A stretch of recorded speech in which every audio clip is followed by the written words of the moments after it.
Hoy me gustaría que me prestaras atención, que me regalaras un poco de tu tiempo para compartir contigo una inquietud y que te sirva de reflexión y que después de reflexionar aquello que Dios siembra en tu corazón, tú puedas compartirlo en la medida que tengas la posibilidad con aquellos que tú sepas que eso que le vas a compartir será de bendición. Muchos creyentes están en un gran dilema, se sienten como en una encrucijada, se cuestionan a sí mismos en lo referente a la posición o a la actitud asumida frente a nuestra realidad como país o nación. Hay algo que es fundamental y que será el sustento donde descanse nuestras acciones. Poder responder con honestidad y sinceridad a las preguntas: ¿qué quiere Dios que yo haga? ¿Y dónde quiere Dios que yo esté? Porque si cada quien hace lo que debe, el camino está preparado para la intervención divina. Sin ella, en este caso, no habrá victoria. La victoria debe y tiene que ser contundente.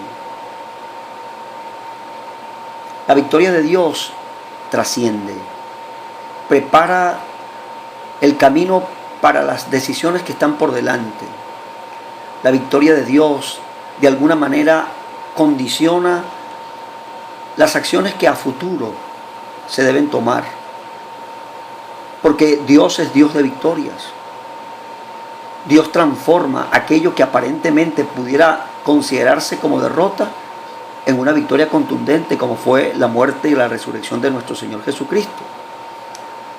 Por eso, ante la realidad que vivimos, ante la situación en la que nos encontramos, en esa disyuntiva de no sentirme todo lo bien que quisiera, porque no sé si estoy haciendo lo que debo, porque otros están haciendo lo que de pronto pienso que debiera estar haciendo yo.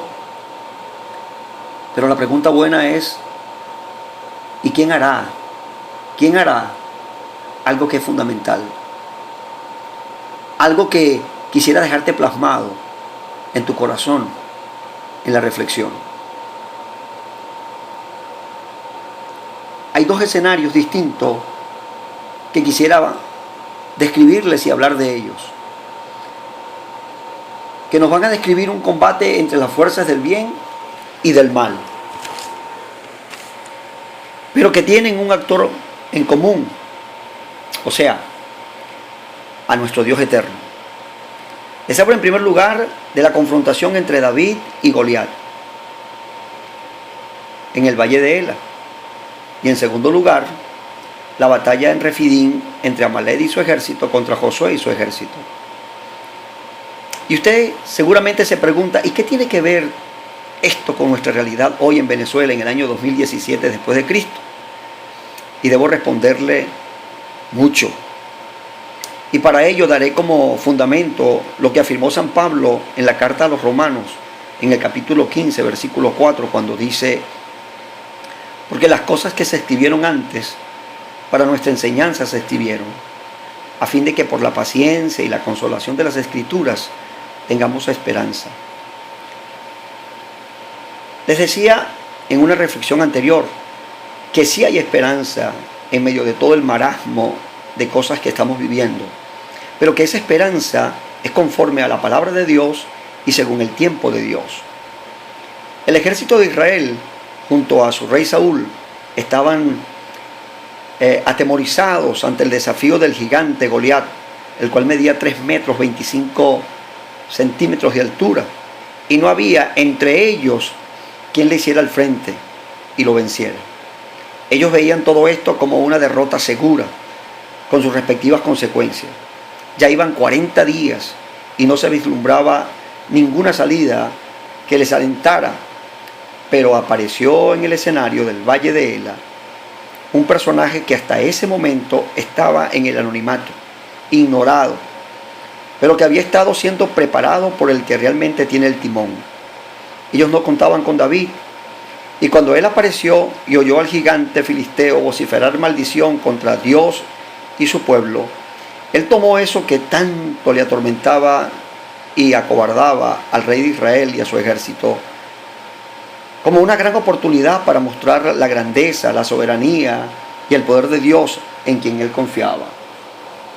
Y terminó diciéndole al gigante: Jehová te entregará hoy en mi mano, y yo te venceré, y te cortaré la cabeza, y daré hoy los cuerpos de los filisteos a las aves del cielo y a las bestias de la tierra.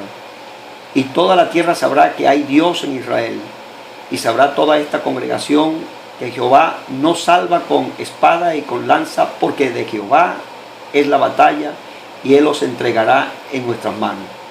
Y así fue. David mató a Goliat, tal como lo declara en el libro de 1 de Samuel 17. Y esto está compaginado con lo expresado por San Pablo en la carta segunda a los Corintios, el capítulo 10, cuando afirma: porque aunque somos hombres de carne y hueso, no militamos meramente como seres humanos, porque las armas de nuestra milicia no son terrenales, sino poderosas en Dios para destruir a las fortalezas del enemigo. Es aquí donde sale a relucir la batalla entre Josué y su ejército contra Amalek y su ejército. El bien contra el mal. Cuando usted lee Éxodo 17, del 8 al 16, lo que más resalta es que la victoria de Josué en el campo de batalla estaba supeditada a la acción que tenía Moisés desde la cumbre del collado. Moisés alzaba sus manos para que Josué y su ejército prevalecieran contra Amalek. Pero cuando los brazos de Moisés se cansaban y los bajaba, prevalecía Amalek contra Josué.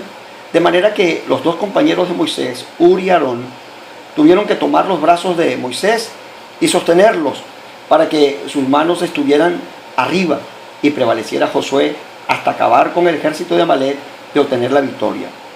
Qué importante es saber dónde debo estar y qué debo hacer. Si no estoy en el lugar que debo estar, haciendo lo que debo hacer, el enemigo prevalecerá. Aquí no es cuestión de sentimientos ni de comodidad, es entendimiento y obediencia. A veces nuestra euforia y nuestra adrenalina nos demanda, nos exige y quiere ser visto, ser conocido. Nos molesta el anonimato y lo más preocupante es que no podemos velar, ni orar, ni siquiera una hora con y junto al capitán que lleva el timón.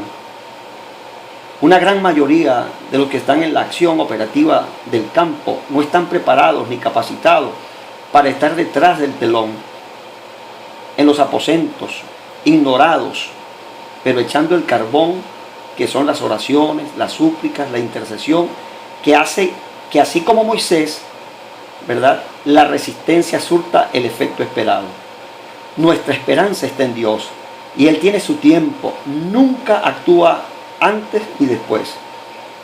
Espéralo, que lo que ha de venir, vendrá, y lo que ha de ocurrir, ocurrirá. Dios es fiel. Su paz sea contigo.